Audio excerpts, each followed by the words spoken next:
নমস্কার, পুজো ক্লিক্সের আরও একটি ভিডিও নিয়ে আমরা চলে এসেছি।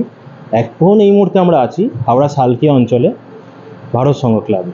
তো একজন দাদাকে পেয়ে গেছি, তো ওনার থেকে জেনে নেবো এই পুজোর ব্যাপারে। স্যার নমস্কার, আমাদের চ্যানেলে স্বাগত। আপনাদের পুজো ক্লিক্সের সকল দর্শককে আমাদের ক্লাবের পক্ষ থেকে শারদীয়ার অনেক শুভেচ্ছা রইল।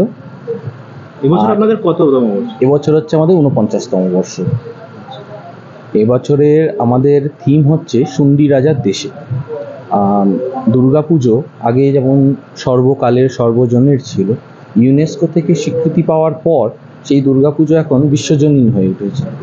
এবং এই বহু প্রাচীন শিশুসুলভ চলচ্চিত্রের মধ্যে যেটা আমাদের মাথায় আসে প্রথম শিশুসুলভ, সেটা হলো গুপি গাইন বাঘা বাইন।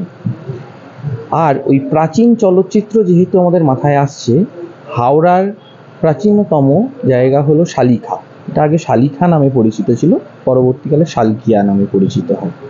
তাই এবার শুন্ডি রাজার ইচ্ছে হয়েছে তিনি তার রাজপ্রাসাদে তার দুই জামাই গুপি এবং বাঘার সহমতে তিনি দুর্গোৎসব পালন করবেন। তাই সেই গুপি ও বাঘা তার এই শুন্ডি রাজার এই ইচ্ছে অনুযায়ী দুর্গোৎসবটা আমাদের এই ক্লাব প্রাঙ্গণে এবারে অনুষ্ঠিত হচ্ছে। এটার মেন কারিগর হচ্ছে বিনয় গাইন, গৌতম প্রজাপতি এবং প্রীতম ভৌমিক। আর আমাদের প্রতিমা করেছেন হচ্ছেন পরিমল পাল। আপনাদের এই যে এতদিন ধরে যে কাজটা হয়েছে, তার মধ্যে এটা কতটা চ্যালেঞ্জিং ছিল? যে বৃষ্টির মধ্যে অনেকটাই চ্যালেঞ্জিং এবছর খুবই ছিল, কারণ প্রথম কথা হচ্ছে এবছর খুব পরিস্থিতি বলতে গেলে বৃষ্টি প্রচুর, আমাদের বৃষ্টির জন্য আমাদের লেট হয়েছে কাজে। তার জন্য আপনারা দেখতে পাবেন এখনও কিন্তু আমাদের মণ্ডপের কাজ পুরোপুরি সম্পূর্ণ হয়নি, কাজ এখনও চলছে। বৃষ্টিটাই মেনলি আমাদের চ্যালেঞ্জিং হয়ে উঠেছিল। এবং এখানে এটা পাড়ার পুজো, পাড়ার মধ্যে তো প্রত্যেকের আশেপাশের লোকজনদের প্রত্যেকেরই সুবিধা অসুবিধার কথা ভেবে সেটাও একটা আমাদের কাছে চ্যালেঞ্জিংয়ের বিষয়। যদিও তারা খুব আমাদের সঙ্গে কোঅপারেট করেছেন এই পুজোটাকে করার জন্য। আপনি দেখছেন শুধু এই ক্লাব প্রাঙ্গণটাকে রাজপ্রাসাদ হিসেবে করা হচ্ছে শুধু নয়, আমাদের গলিটাকে পুরো এই রাস্তাটাকেও আমরা ব্যবহার করছি শুন্ডি রাজার পুরো রাজমহলটাকে এখানে ছবি কিছু যতটা পারছি আমরা তুলে ধরার চেষ্টা করছি।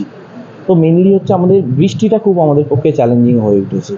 আপনাদের যে এই ভাবনাটা দিয়ে কী ধরনের সামাজিক বার্তা দেওয়ার চেষ্টা করছেন? সামাজিক চমক বলতে চমক তো অবশ্যই থাকছে।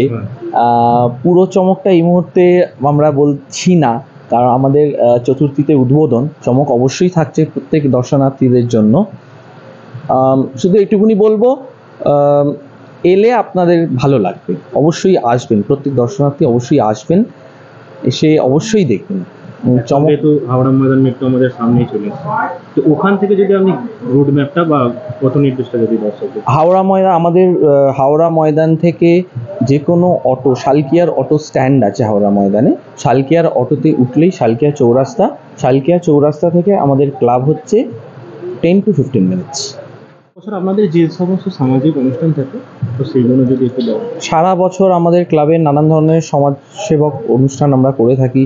যেমন ধরুন ব্লাড ডোনেশন ক্যাম্প, যেটা এবছর আমাদের 15 আগস্ট একটা ব্লাড ডোনেশন ক্যাম্প হয়েছিল, এবং হেলথ ক্যাম্পও হয়েছিল, আই চেক আপ ক্যাম্প, এবং দুর্গাপুজোর সময় আমরা বস্ত্র বিতরণ করা, এই ধরনের নানান ধরনের আমরা সামাজিক কাজকর্মের মধ্যেই আমরা থাকি। শুধু তাই নয়, আমাদের এখানে ড্রয়িং কম্পিটিশন করানো, সেইগুলোও আমরা করি। আমাদের যে পুজো ক্লিক্সের শারদ সম্মান আপনারা পার্টিসিপেট করেছেন, তো এই ব্যাপারে কতটা আশা? পুজো ক্লিক্স শারদ সম্মান তো আমরা পার্টিসিপেট করতে পেরে আমরা ইট ইজ আওয়ার প্লেজার। আর আমরা খুবই আশাবাদী পুজো ক্লিক্সের শারদ সম্মানে আমরা পার্টিসিপেট করেছি, এবং আমরা আশাবাদী এই শারদ সম্মান এবং পুজো ক্লিক্স যেভাবে এই শারদ সম্মান অর্গানাইজ করে, তাতে আমরা খুবই আশাবাদী যে এবছর আমরা পুজো ক্লিক্সের শারদ সম্মান পাচ্ছি। এবং আমি পুজো ক্লিক্সের মাধ্যমে প্রত্যেক সদস্য এবং দর্শনার্থীদের জানাবো, অবশ্যই আপনারা আমাদের ক্লাব প্রাঙ্গণে আমাদের দুর্গোৎসবে আসবেন, আমাদের পুজো দেখবেন, এবং প্রত্যেককে আমার ক্লাবের পক্ষ থেকে শারদীয়ার শুভেচ্ছা।